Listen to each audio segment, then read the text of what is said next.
pour moi, l'art, c'est avant tout un moyen d'expression, un moyen de faire passer un message, de faire passer des émotions.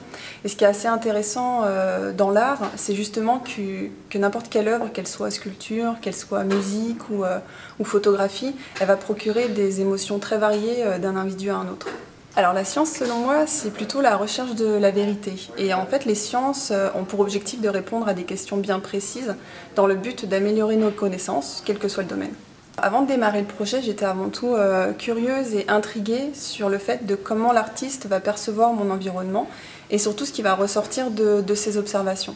Mais aujourd'hui, ce qui m'intrigue davantage, c'est plutôt comment le public va percevoir cette œuvre, quels vont être leurs questionnements et leurs interprétations. Et ce qui est assez intéressant, c'est du coup de confronter le regard qu'aurait un scientifique à celui du grand public. Et si je prends l'exemple d'une photo qui va montrer un aquarium de poissons, est-ce que celui-ci sera plutôt perçu comme un outil de recherche ou comme un objet de décoration? Moi, j'ai beaucoup apprécié, c'était le regard de Robin, qui était à la fois curieux, amusé et très perspicace.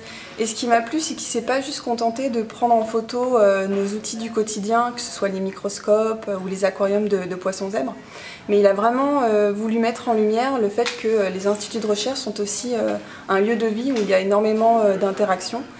Et je trouve qu'au final, cette association entre l'art et la science est un excellent moyen de communiquer différemment sur l'univers qui est le nôtre.